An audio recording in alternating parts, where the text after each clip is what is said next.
सुप्रभात मेरे विद्यार्थी भाई बहन, कैसी चल रही है पढ़ाई। आशा रखती हूँ आप सबकी पढ़ाई अच्छी चल रही होगी। हमने काव्य 23 किया था, हमने यहाँ तक हमने लिया था। फिर से एक बार थोड़ा रिवीजन कर ले कि जब मनुष्य को काव्य में क्या कहना चाहते हैं कवि, तो कवि कहना चाहते हैं कि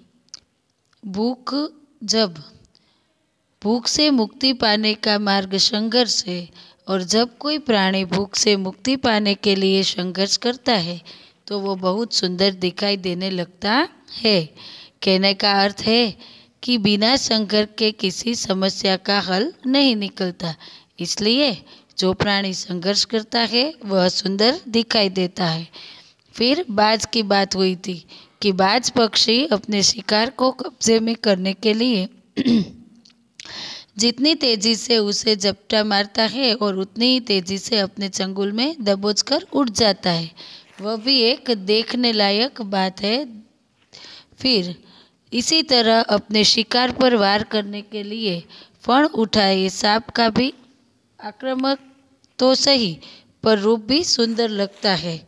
और आखिर में हमने बकरी की बात की थी, जो अपने दो पैरों पर खड़ी हो जाती है और अपनी भूख मिटाने के लिए वह कांटों के बीच झांकरी में भी नन्ही नन्ही पत्तियां खाने के लिए संघर्ष करती है, तो यह सौंदर्य भी उसका अनूठा दिखाई पड़ता है।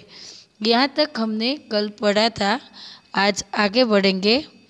दबे पांव झाड़ियों में चलता चित्ता, डाल पर उल्टा लटक, फल कुतरता तोता, या इन सब की जगह आदमी होता। तो यहाँ कवि कहना चाहते हैं कि दबे पांव झाड़ियों में, कवि कहते हैं कि अपनी भूख मिटाने के लिए अपने शिकार पर जब खुखार चित्ता दबे पांव झाड़ियों में एक एक कदम सावधानी पूर्वक चल रहा है। आपने कभी देखा होगा टीवी पर, फिर क्या करता है, एक एक कदम सावधानी पूर्वक इस तरह रखता हुआ चलता है कि किसी को जरा सी भी आहट न हो। तो इस रूप को वह बहुत सुंदर दिखाई देता है। आम गुजराती में कहिए तो कवि कहे छे के પોતાના શિકાર ઉપર જ્યારે ખુખાર ચિત્તો જરાય અવાજ પણ ન આવવા દે, એ રીતે છાના પગલે ઝાડીઓમાં એક એક ડગલું સાવધાનીપૂર્વક માંડતો ચાલે છે। આ જોવાની કવિને બહુ મજા આવે છે, કારણ એ બહુ સુંદર લાગે છે। આનું શું મેઇન કારણ, ચિત્તો આવું શા માટે કરે છે, તો કે પોતાની ભૂખ મટાડવા માટે। डाल पर उल्टा लटक, फल कुतरता तोता।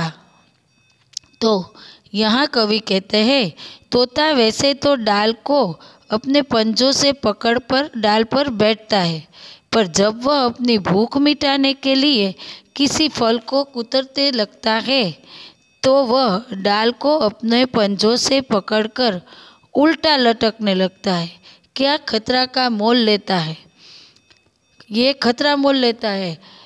तब उसकी भूख मिटाने के लिए किया गया यह संघर्ष बहुत अच्छा दिखाई देता है। कहने का मतलब है तोते को, यानी कि पोपट आम तो डाळीओ ने पोताना पंजा में पकड़ीने ज आपणे तो पोपट ने तो निहाळ्यो छे, तमे सौए जोयो हशे।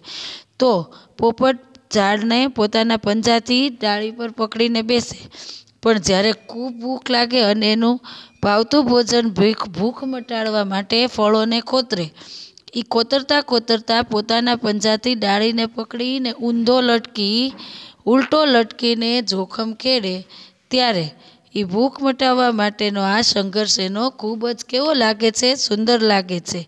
એટલા માટે કવિ કહે છે આ એનો સંઘર્ષ પોપટની વાત છે, यह सुंदर लगता है। ठीक है, या इनकी सबकी जगह आदमी होता।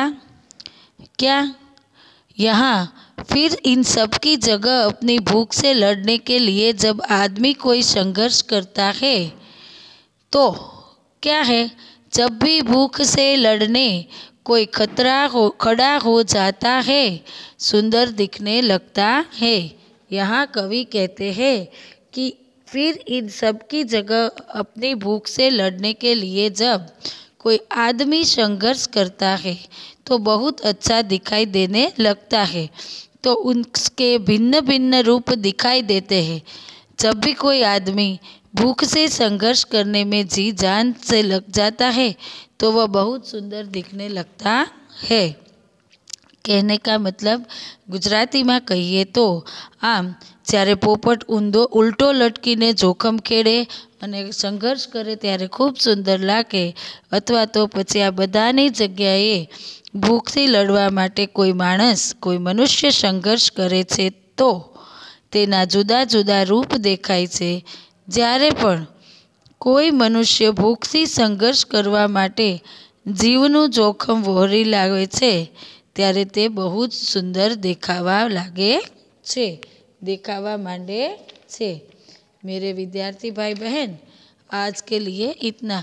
आपको अगर ये काव्य समझ में नहीं आया है तो, और हाँ एक बात, कब कब वह सुंदर दिखाई देता है पक्षी, जब कोई भी है कवि ने प्राणियों में सौंदर्य क्या देखा है ऐसा प्रश्न आएगा, ठीक है ना।